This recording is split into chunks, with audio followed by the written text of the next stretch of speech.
welcome to The Future is Golden. My name is Ruthie Kim, and this is a podcast where we explore what it looks like to step fully into your purpose, potential, and influence. And today, we are in for a treat because we have in the house Praise Santos McKenna. Welcome, Praise. Boop, boop, boop, boop. When you say in the house, I really feel like I'm like being announced at an NBA game. That's right. This is pretty much as good as an NBA game right here at The Future is Golden. It's happening, yes. Praise, so great to have you with us. You are the founder of ComePlum, which is a branding studio. You take photographs, you coach female entrepreneurs who are doing big things in the world, and you help them scale their social impact. You're a friend to me, you're a friend to Golden. You were a keynote speaker at Golden San Francisco, and the feedback we got from your session blew us away. You are so dearly loved by each of us. Thank you for being here today. It's really an honor to bask in the limelight that is your, or maybe it's like not limelight, it's the golden light. This is the golden glimmer. The golden glimmer is what you're feeling today. Well, you were just adding to it. Thanks for being in this conversation. We're talking about courage on this season of The Future is Golden. And I immediately thought of you as someone that I wanted to interview and talk about courage. I experienced you as incredibly courageous, and that's what I'd love to dive into today. So let's just go for it. Tell me, like, as you look across the landscape of your life, your career, the things that you have your hands on, what has courage looked like for you? Yeah, courage is such an interesting word. It's such an interesting topic. I feel like the immediate picture that comes into my head is of the lion, right, in The Wizard of Oz, like, because he's the opposite of courageous at first. He's cowardly, and he kind of holds himself back, is pretty timid, and there has definitely been seasons, are still seasons in my life where I feel like that. But I think what courage has looked like has been learning to not be afraid to just try things. Yeah. Learning to not be afraid to just like, you know what, the first few things I start might actually fail, but I think I need for them to fail first so that I just get used to starting things and doing things. And I feel like for me, even with ComePlum, this branding studio, which I really love, it wasn't this clean, beautiful thing that was just handed to me. It was more of like, okay, like, what am I wired for? What can I do? And what do I have the guts to actually try doing? And I feel like as our business grown and as it's pivoted, I've had to just learn to be like, okay, I have this idea. I could do nothing about it because it's scary, it's vulnerable, it's big, and some of the things I've done people haven't done before. I truly don't know how to do it, so I could just not do it. Or B, I could just like take little steps at a time, give it a try, just kind of see what happens. And like let go of the perfection of it and just give it a try. And so I feel like in our business it has been from like, okay, I know I can take pictures of people, but what does that look like? Oh, I could take wedding photos of people. What else does that look like? I could take branding photos of people. What does it look like? Could I actually teach people too? Could I actually help them build businesses that make their lives and their communities better? And even as I say that, it still kind of scares me, and I've been doing it now for a decade, but it's still like, oh, I don't think it takes away the fear once you start doing it, but courage has been like, let me just give these things a try and not be afraid once I give it a whirl. Yeah, there's a couple of things you said that I'd just love to double click on. You said at the beginning, I almost need it to fail. I wonder if you could say more about that, because as it occurs to me, that's something that most of us do not go about life thinking, well, gosh, I hope this fails, or I could really benefit from some failure here. Like, so can you say more why you are having that reaction to potential failure? Well, I think too, it's like the amount of space it takes up in my mind if I don't do something is way more than if I just try and there's like a few mistakes, or what I would think, oh, that would be the biggest fail. So we also started a podcast this year, and I have like been sitting on it. People have been asking about it, but I'm just like, oh my goodness, I do not have like the soothing jazz voice. Like, could I have a podcast? I disagree, by the way. You do have a soothing jazz voice, but continue. Welcome to the evening mix here at K95. But there were so many doubts like that. Or do I have enough authority in my field to even have a podcast, right? There were all these questions that were taking space in my mind, and I just was like, you know what? I think I just need to do it. Like, I can't actually fix my jazz voice or like fix my amount of knowledge unless I just start recording, start interviewing. And the first few episodes I listened to of it myself, I was like, just like a little cringy. And like there was a part of me, I'm like, oh, and we made so many mistakes. But I'm like, you know what? I did it. And now I can iterate on it. Now I can just change different things, maybe take a cough drop or two, like what can I do to iterate it and make it better? But I can't do that if I just do nothing. If I just like am static, unmoving. And so I just have to like start dipping my toes in, give things a try. And it might be a failure, but I can't fix it if I don't put it out there first. Yeah, I'm hearing in what you're saying is like there's a huge cost to kind of sitting on the sidelines, thinking, overthinking, which I think so many of us do, right? When it comes to like something we get excited about, passion, a vision for our life, we get stuck in that place of overthinking, and we lose months, maybe even years of our life to, I won't do it until I'm, I perfected this, or I'm more experienced, or I have the expertise. And I hear you saying like the cost of that outweighed like the fear of failure, of just trying something. What is something that, aside from the podcast, what is something that you look back on and you're like, wow, that was a huge risk, and initially it looked like failure or maybe wasn't perfect, but I'm so glad I did it? Yeah, it's interesting because actually some things in my personal life are like that too, so just not in business. I remember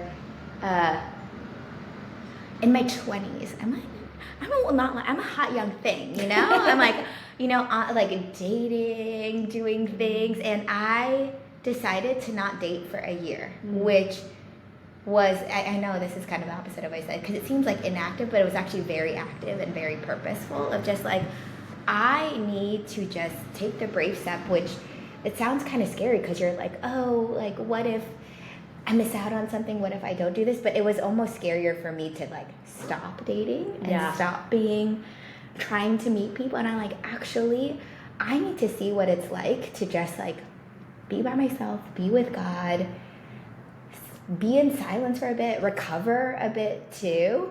And that was actually really scary because I don't know why the culture tells us like, okay, you're in your 20s. Like if this is the time, you need to find a partner, you need to do these things. And I felt like there was this pressure, but I'm really glad looking back in my life. I was like, I'm so glad I took that time to just kind of take that out of the picture for a bit. Yeah. And to take some time to recenter, to rebreathe, and to recalibrate. But that was really scary. I feel like that also took a lot of courage too, because I almost didn't know what it was like to be by myself again. Yeah. And what is it like? It's not a praise and someone else. What if it's just praise? And so that was like, it's interesting that you asked me that, because that was the immediate thing that changed my mind. I'm like, oh, that was actually a really brave thing I did too. That was brave. Scary, but good. Yeah. Praise, one of the things I appreciate you is the intentionality with which you live your life. And I mean, obviously, there's the public persona that is Praise, the business owner, your Instagram, whatever it is. But I also have the privilege of seeing behind the curtain a little bit, knowing you personally.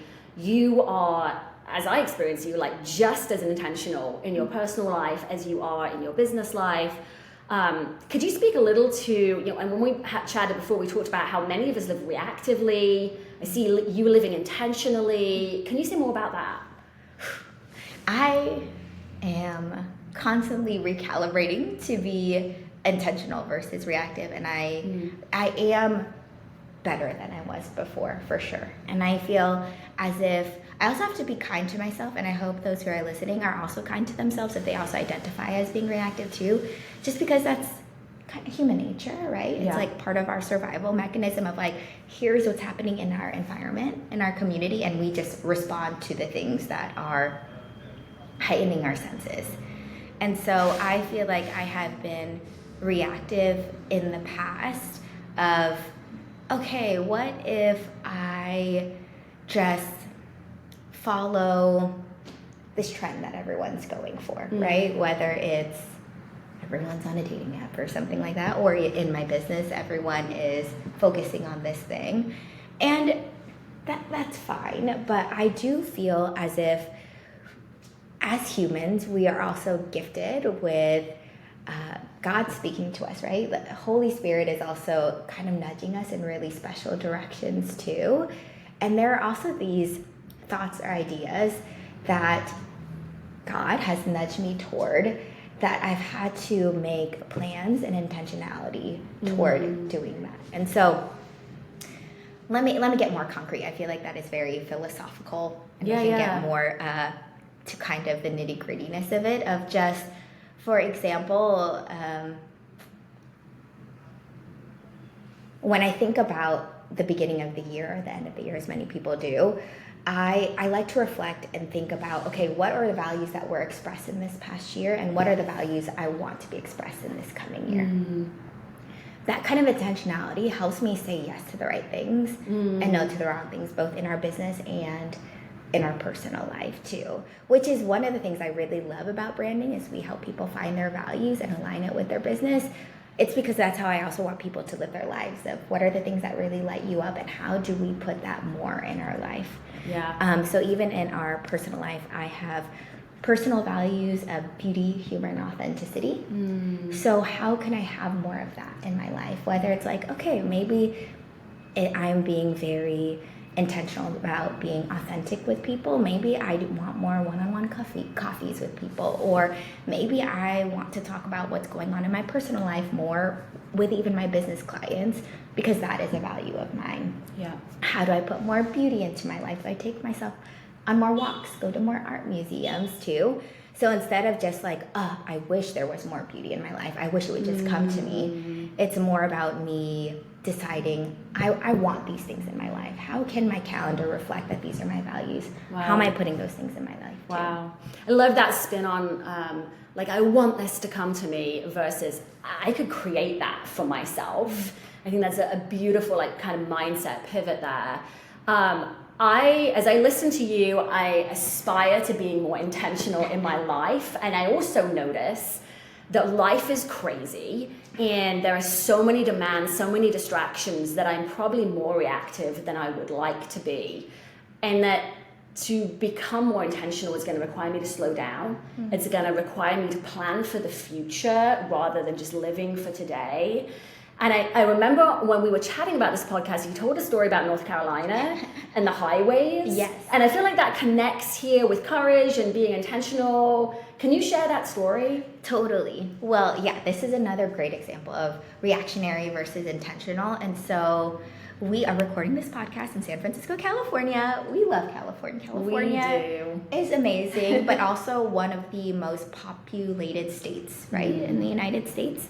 And I was recently visiting my family. I have some cousins in North Carolina, and they're also experiencing a boom. But what's really interesting about their urban planning is that my cousin-in-law, was saying, yeah, I remember they built a highway like 5 years ago, and all of us were thinking, why are you expanding this highway? Why are you doing this? But they knew the companies that were moving in, they knew the industries that were coming in, and they were planning ahead for the influx of people. So now that highway is operating really well and working, whereas like in California, like I just think about driving around here, and there's always construction on some freeway that's actually making things like slower, because it almost is like they didn't plan. They just like reacted, oh wow, we had a surge of 100,000 extra residents here. I'm like, you saw that coming.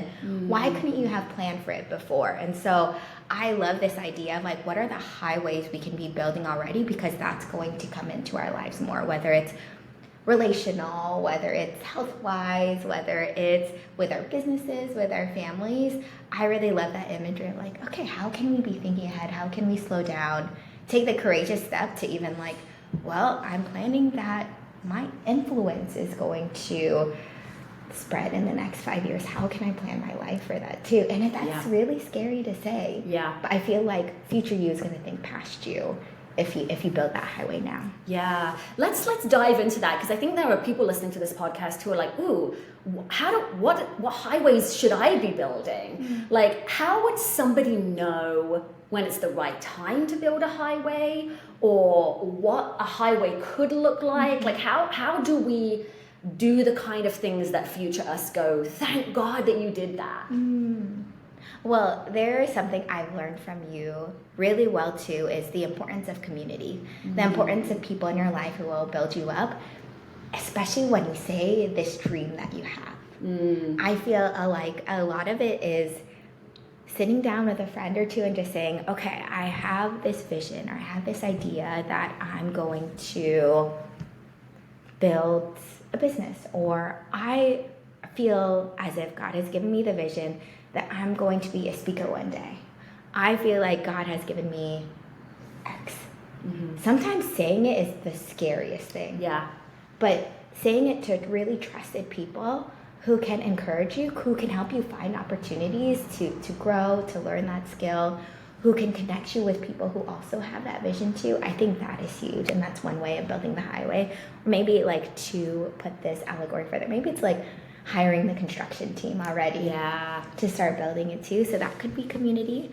But it's also, like building your knowledge base, because it's both really tactical, some of the things God gives us to do, like we're gonna have to figure out the how, but it's also mindset, which is a lot of the field you're in, of coaching people and helping people, like how can we get our minds ready for this growth? How can we get our minds and our hearts and our bodies ready for this new version or update version of who we are too? Because it's frameworks, but it's also not getting in our own way too. So I think those are a few practical ways we can start building the highway. Yeah, I love that, Praise. I'm just kind of reflecting on my own life as I'm listening to you and thinking about how scary, well, let's just keep going with the highways, like how scary it is when you look at your current reality and then you look at maybe a vision, whether it's fully formed or just kind of brewing, and you think, okay, that's where I want to be, that's what I want to create, that's who I want to be.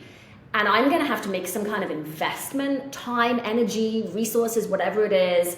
And I'm going to have to build a highway, but I don't know for sure that thing's going to happen, right? There's like a lot of risk. There's a lot of faith in this piece.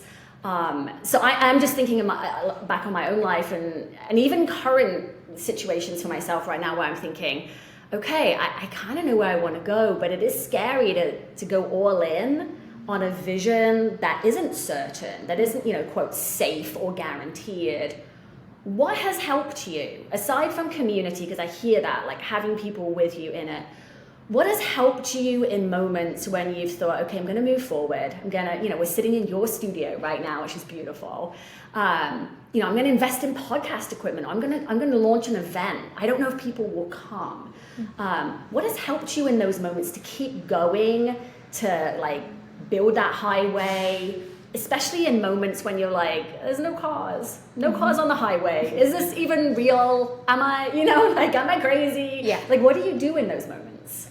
I think there's a few things too of, I can talk from failure of not doing this one. Great, talk from failure. We all love a good failure story. Just because I have had to learn how to put even vision in its rightful place.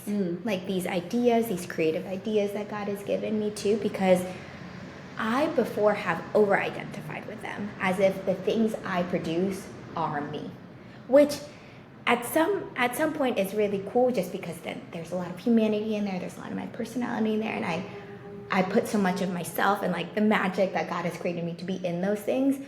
But if there's a mistake or there's a setback, then my world comes crumbling down. That is a big mistake I have made, is wrapping up my identity so much in them. Once you put it kind of in its rightful place, put your right amount of personality in those things, and also just kind of have it a little more open-handed. Oh, I created this thing. I might totally eat it.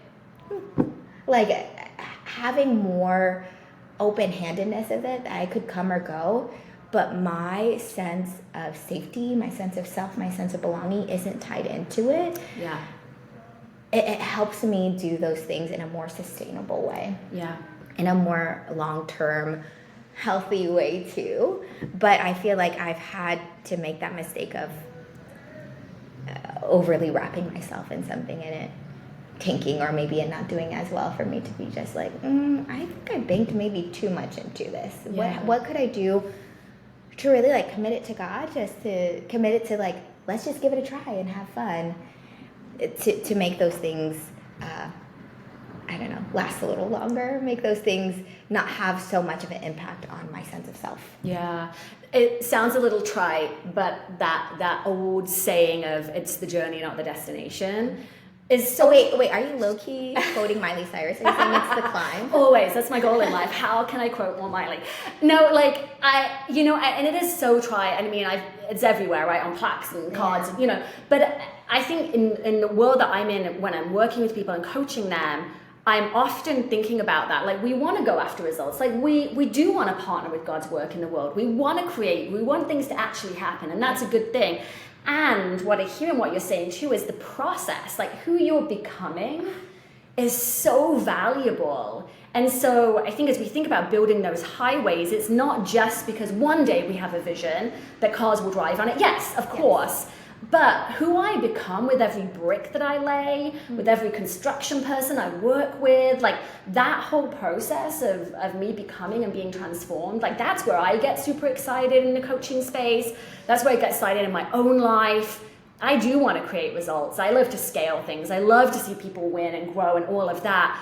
But gosh, like the work that God is doing in me, the work of how I partner with God, that transformation of becoming someone new and waking up and saying, I'm the kind of person that's okay to fail. Yeah. Like, that's okay. My identity is not so tied into this that it will crush me. I've become the kind of person that takes risks. Mm-hmm. Like that, one of my values is courage. Mm-hmm. And being the kind of person that will wake up and ask myself the question, like, what is the most courageous next step? Like, mm-hmm. that becoming is really valuable. So I hear that in what you're saying. Is there anything else you would want to add to that piece?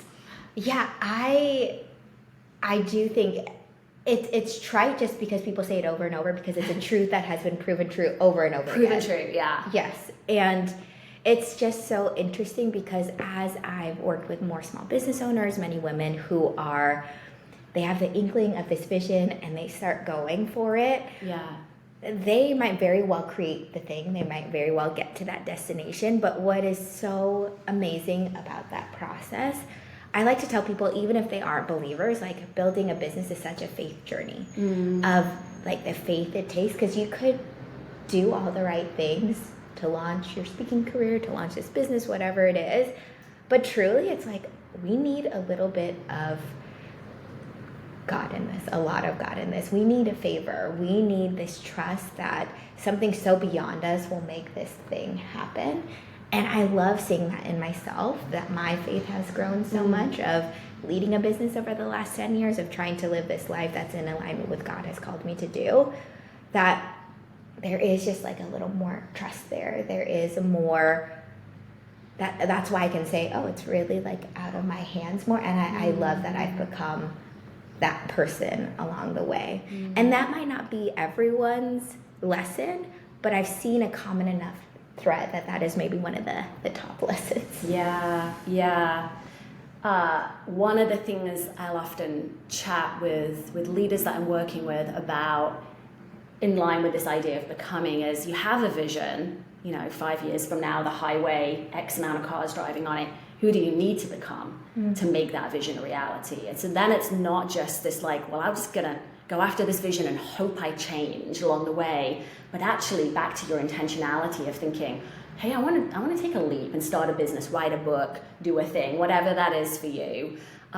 Quit dating for a year. Like, who would I need to become to do that thing? And I think that's a curious question that I would invite our listeners to like explore. Like, who are you being invited to become in this season? Praise, I want to kind of pivot as we move towards wrapping up this conversation, because you've very graciously agreed to share about something that you've recently walked through that's been, a difficult season for you and your husband, but one that I watched you walk through with such vulnerability and sharing with your community. Would you fill us in a little bit on what you've been walking through and why it was so important for you to share it with your community?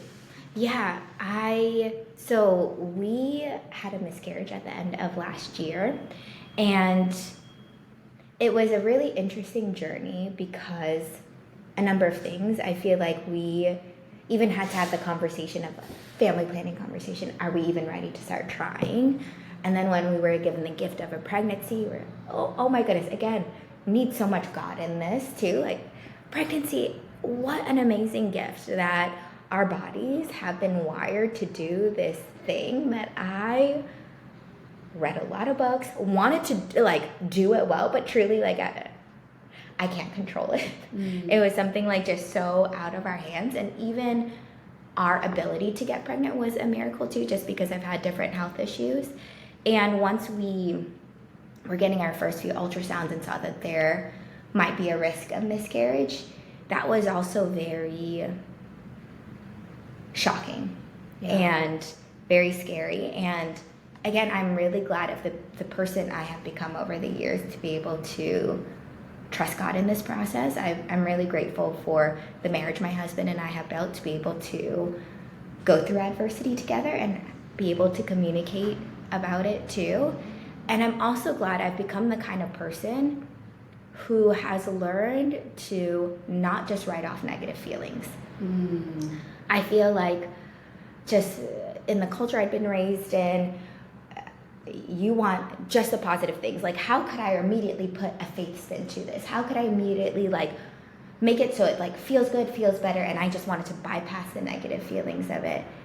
I am so glad over the years I've learned that that wasn't healthy, that all emotions are valid. Like our God has created grief and it is a process, and anger, sadness, just that longing was there. And I mostly work with female entrepreneurs, and one of the most interesting things that right after the miscarriage happened, I immediately went back to work. I like had some calls scheduled, and I, as a coping mechanism, I just like still took them, and I just was there trying to like concentrate and listen to these people. But at the same time, my body was going through a lot. Emotionally, I was still going through a lot. And after I went through that, I like kind of snapped out of it, like, Praise, you don't need to do this. Also, how many other women are doing this? How many women are also, what is that called? Like going through invisible grief. Of just like trying to like push through when we really need to step back and give ourselves space to digest, call spade a spade and say what it is. And I was chewing that on that more, and having to give myself the space and time to feel angry and to feel lost. I felt like I really wanted to share that with my community, to also give other people permission to give themselves time, to give themselves that permission that so much is out of our control, and that's a normal thing. And so it was really interesting talking about it, whether it's just letting my clients know or putting it on our email list, and also helping educate other people of a lot of questions people have asked me is, what do you say if your friend is brave enough to tell you they've gone through a miscarriage? Like, then what are you supposed to do too after that? Just because being the recipient of, don't worry, you'll try again. Oh, you'll get pregnant soon too. And I was like, that's not hitting well. Like, please don't try to bypass like these emotions that I'm going through. Like, I just want to grieve that we lost this child. Stop trying to make it better. And so it was really interesting, both sharing what happened with our community, but also educating of like, here's how we can hold space for people going through grief, of just like kind of that was a big loss. And I'm sorry that happened, period. Like, we don't need to fix it.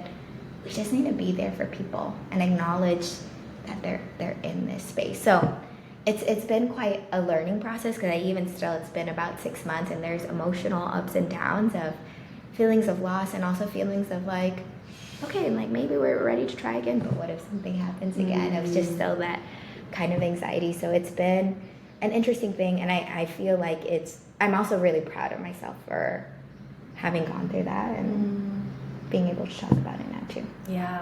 I remember exactly where I was when I got your email, because obviously I'm on your email list, and obviously I open all your emails, and if you are not on Praise's email list, you want to be.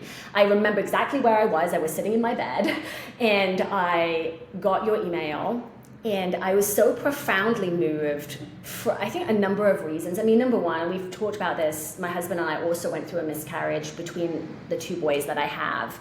And I just remember at the time, now this was like a decade ago, so admittedly maybe things have changed a little, but I just remember at the time no one was talking about it. Mm-hmm. And then as soon as I started opening up with a few people, I mean, literally one of my closest friends at the time said, oh, I've had 3. And I had no clue.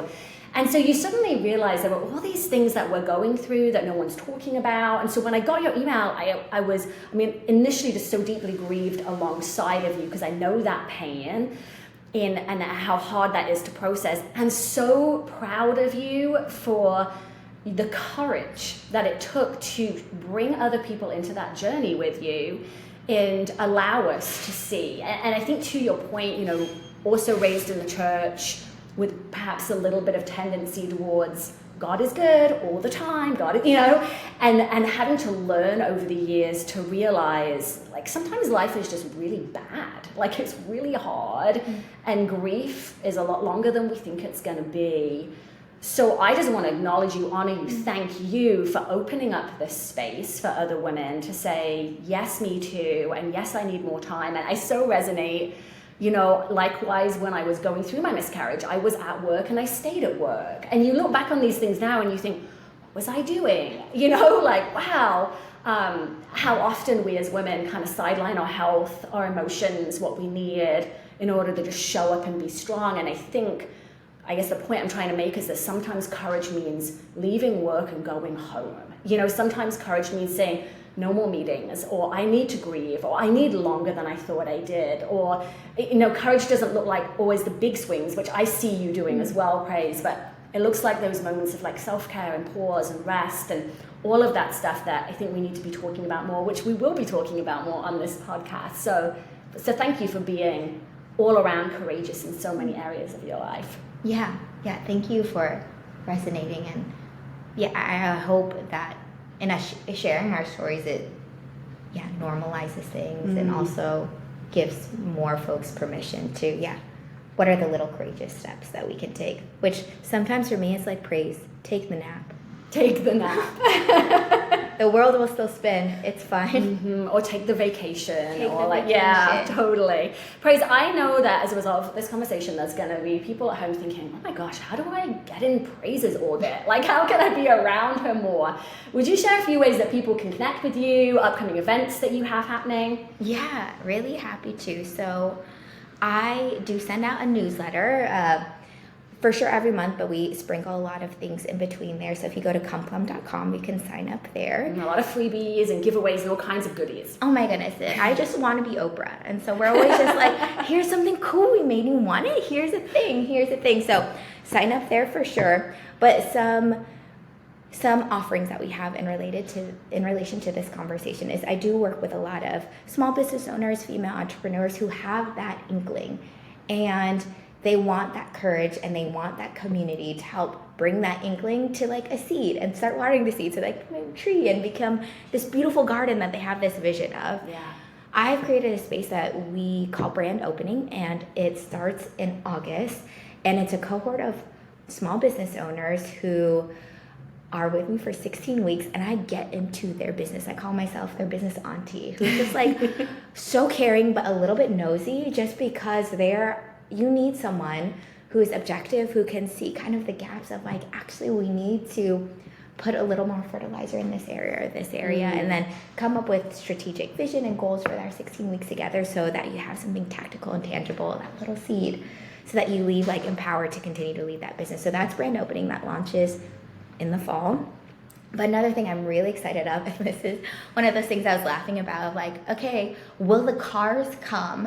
Like, I have this idea to do this thing, and I feel like the world needs it, but I could build this highway. Will the cars come? And so we're planning our first international retreat. Yes. Which I'm like so pumped about, because I have been a recipient of quite a few retreats, and I brought in all the best things, because I feel like even though our focus is branding and business, for me, we want to impact 10,000 women to live into their calling. And we know that when women are in their flourishing spots, their partners benefit, their kids benefit, their neighbors, and communities become heaven on earth. Yeah. And so that's really the end goal. And I want to do it through my specialty of just lifting up women. And it's not just through work. We will be focusing at this retreat through our 4-part framework of sweat, work, love, and play, where we'll be like, there'll be some mindful movement, a chef will be preparing us some meals, we'll have a little workshop, and then a lot of free time to explore or take the nap. Some people are paying me so they can come and take the nap, and like, I get that. Some people just need to be away in a beautiful, safe space, surrounded by women who are doing the same thing, to take the nap. And so that is happening in November in Mexico City. So we will share some links so that they'll be in the show notes. Those are some exciting things we have. Amazing. Praise, thank you so much. Just an honor to have you in here. I don't think I said it earlier, but this podcast exists because I saw you do your podcast. And I thought, okay, I think I can do it too. Like, that courage is contagious. So thank you. And thanks for being a friend to the Golden community. And I'm excited just to see all the beautiful and good things that you're building in the world. Another golden glimmer right here. Yes, so many golden glimmers. Thanks for listening.